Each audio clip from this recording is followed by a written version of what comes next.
Halo semua, apa kabar? Semoga sehat-sehat selalu ya guys. Di sini kita akan membahas alur cerita manhwa manga. Bagi yang belum subscribe bisa dibantu subscribe-nya dan jangan lupa like video ini jika kalian merasa terhibur. Aku juga ingin mengucapkan terima kasih untuk yang sudah join atau gabung ke membership channel ini. Walaupun hanya 5.000 sebulan, tetapi sangat membantu perkembangan channel ini yang sering terkena dolar kuning.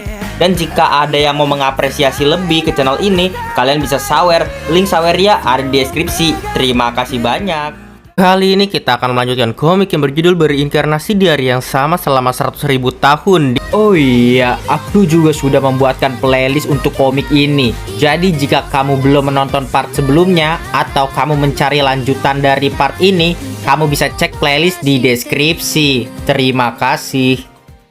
Di part sebelumnya diperlihatkan Lin Yue yang membantai anak buah pangeran kelima di sana di sebuah bar. Tetapi Yafei pemilik bar itu datang. Langsung saja kita masuk ke part selanjutnya. Yafei berteriak, "Tuan, pangeran kelima memiliki kuasa yang kuat. Orangnya pasti akan segera datang ke sini. Anda harus segera pergi dari sini." Tidak perlulah, hanya saja keributan ini akan mengganggu suasana hati Tuan Baichen nanti.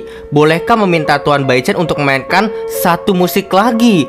Terlihat Tuan Baichen di dalam sana, di dalam sebuah tirai tempat permainan kecapi. Tuan Baichen berkata, "Tuan, penampilan aku sudah berakhir hari ini." Ya, suara musik yang merdu sih membuat daun-daun bergerak. Musik kecapi Tuan Baichen meski sangat menyedihkan, tapi juga memiliki banyak arti. Sayang sekali aku tidak bisa mendengarkannya. "Ya, terima kasih atas pujiannya Tuan," kata Tuan Baichen. "Akan tetapi, pangeran kelima bukanlah orang baik. Kamu lebih baik segera pergi dari sini." Ya, tidak apa-apalah, Lin Yue pun pergi. Hanya saja tidak tahu harus menunggu sampai kapan baru bisa mendengar Baichen memainkan musik lagi.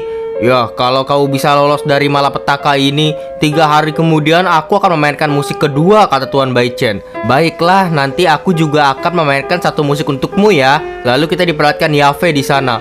"Tuan, Panglima Weizhen sudah datang. Kamu segera pergi dari sini." "Aku akan menemuinya kok, tenang saja," kata Lin Yue. Datanglah para prajurit dari pangeran kelima di luar gedung Chong'er dan ada yang berteriak, "Ada orang yang melapor, Panglima Liu Qing mati di gedung Chong'er. Cepat kepung gedung ini, jangan sampai pelakunya kabur." Dan kita diperlihatkan ada sosok misterius di sana dari pangeran keenam. Orang itu membunuh Liu Qing, orang pangeran kelima. Apa yang dikatakan pangeran keenam? Ternyata itu adalah suruhan dari pangeran keenam. Anak buahnya menitipkan sesuatu ke pengawal. Pangeran keenam mengatakan, meski pangeran kelima datang, dia juga akan melindunginya orang itu. Ini adalah token putra kaisar milik pangeran keenam, orang yang berjubah itu. Lalu ia pun pergi. Kita diperlihatkan di sana panglima utama dari kota pangeran kelima bernama Weizhen. Cepat keluar. Siapa pelakunya?" Ia menaiki harimau, sangat galak sekali. Tapi Lin Yue tidak takut, dia malah mendatanginya. Akulah pelakunya. Akulah yang membuatnya meninggoy." Bagus ya, tangkap dia," kata panglima itu. Lalu pengawal di sana pun berteriak, mereka bertiga adalah tamu agung dari pangeran keenam. Nih, lihat nih, ada tokennya. Siapa yang berani menangkap mereka?" Ya, token itu dititipkan oleh tadi orang yang berjubah. "Apa? Token putra kaisar?" Kagetlah panglima dari pangeran kelima. "Ya benar," kata pengawal yang menjaga Lin Yue. "Melihat token ini sama seperti berjumpa dengan pangeran keenam. Panglima seharusnya sudah mengerti, bukan?" Lalu panglima di sana pun berkata, "Ternyata orang pangeran keenam ya. Pantas saja dia begitu tenang. Untuk pertama kalinya aku melihat pangeran keenam mengeluarkan token putra kaisar. Siapa namamu?" "Aku Lin Yue." Lalu pengawalnya di sana berkata, "Tuan, temperamen pangeran keenam sangat labil. Anda sudah membuat keributan sebesar ini dengan namanya. Nanti mungkin akan..." "Tenang sajalah," kata Lin Yue. "Bawa saja aku jalan. Jangan banyak bicara kalau masih ingin hidup." "Iya, baiklah, baik." Dan setelah itu panglima dari pangeran kelima pun pergi. Dan kita diperlihatkan Lin Yue mendatangi kediaman pangeran keenam. Di sana ada pengawal di depannya. "Dilarang masuk. Siapa kalian?" Pengawal itu bernama Ge Tianzeng, panglima utama dari pangeran keenam. Ia berkata, "Pangeran keenam hanya ingin berjumpa dengan Tuan, satu orang saja." Namun Lin Yue berkata, Hei Ge Tianxing, tak kusangka kamu tidak dihukum mati dan diangkat menjadi panglima utama ya. Luar biasa. Ge Tianxing di sana pun berteriak, aku tidak pernah berjumpa denganmu. Kenapa kamu mengutukku? Dan ia pun berpikir, dasar brengsek, kalau bukan pangeran ke-6 ingin berjumpa denganmu, aku pasti akan membunuhmu. Lalu Lin Yue pun hanya lewat saja dan berkata, nanti kamu akan mengetahuinya sendiri. Aku bukan sedang mengutukmu, tapi hanya mengatakan sebuah kenyataan. Hei Ge Tianxing. Lin Yue berpikir, pangeran ke-6 terlalu ceroboh. Masa membiarkan mata-mata dari pangeran ke-5 bisa hidup sampai sekarang? Tapi aku boleh baik-baik memanfaatkan orang ini. Ternyata Panglima Ge Tianxing adalah orang dari mata-mata pangeran ke-5 untuk pangeran ke-6. Di sana Lin Yue sudah mengetahuinya. Ge Tianxing di sana pun kesal. Berani sekali kamu berbicara seperti ini denganku. Cepat lambat aku pasti akan membunuhmu. Dan kita diperlihatkan Lin Yue memasuki kediaman pangeran ke-6. Di sana Lin Yue berkata, aduh, sifat pangeran ke-6 ini lebay sekali. Dan ternyata di pintu masuknya terdapat pemandian kolam. Kolam itu lagi mandi banyak banget wanita. Di sana Lin Yue lewat-lewat aja. Lalu ada pangeran ke-6 duduk di tahtanya. Dan di sana pangeran ke-6 berkata, akhirnya kamu datang juga. Tetapi kamu baru datang ke sekte Kaisaran Kecapi sudah membuat kekacauan sebesar ini.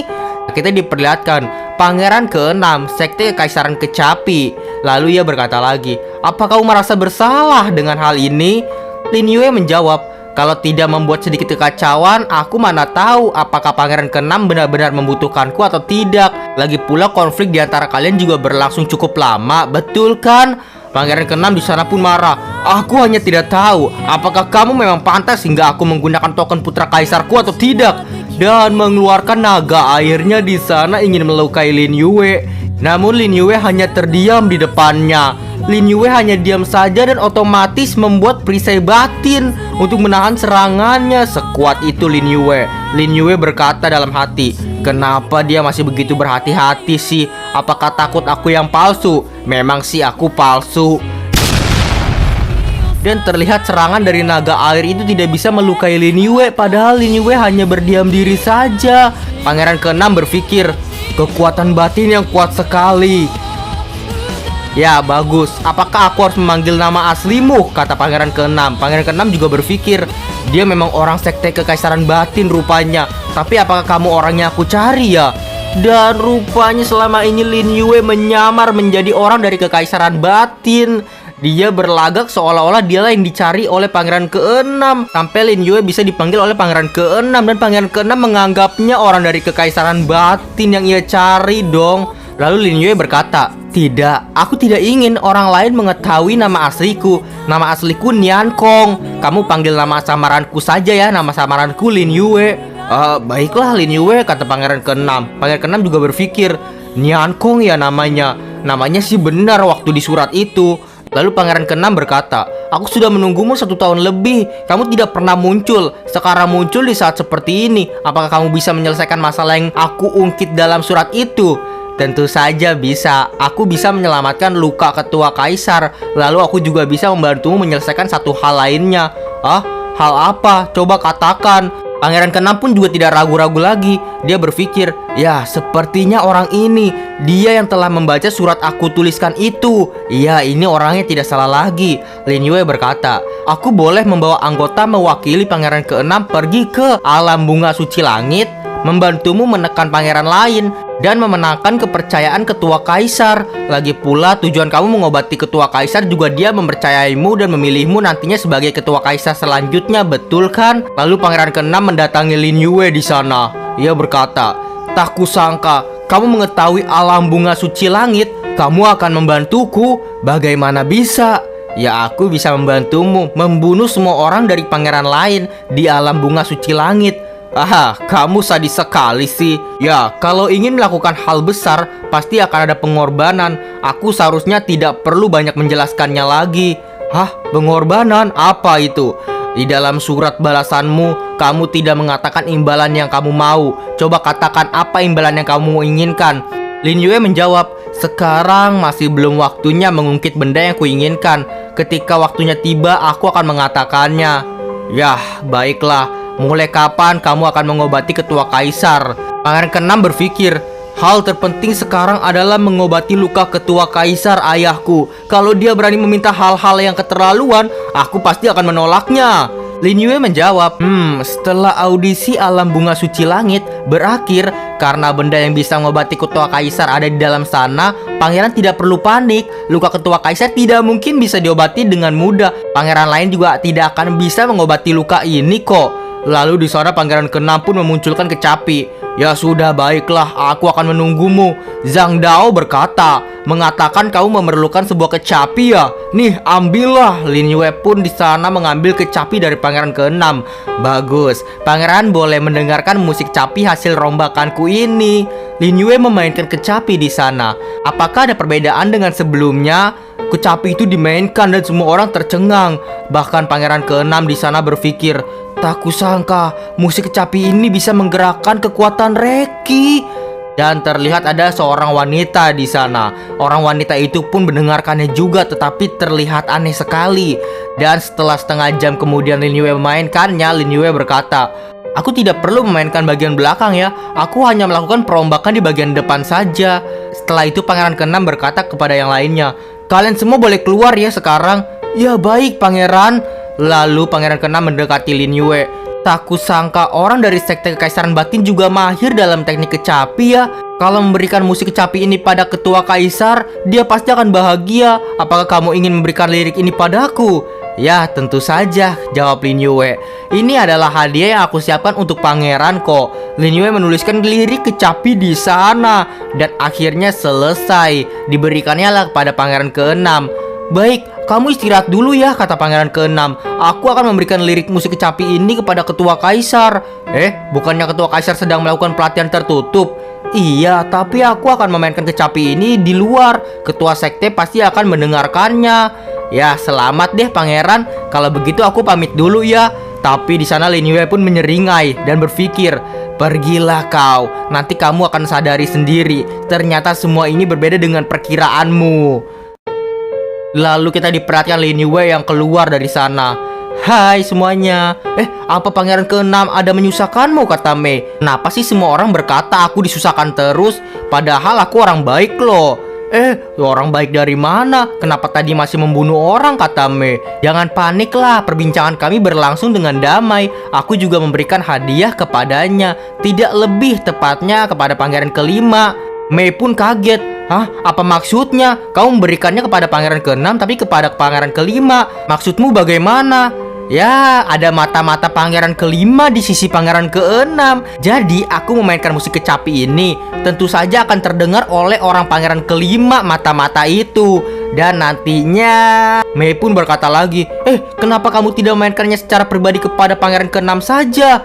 Tentu saja sengaja lah agar kedengaran oleh mata-mata itu. Ini adalah kesempatan baik. Pangeran ke-5 tidak akan mengampuninya. Dia pasti akan sial.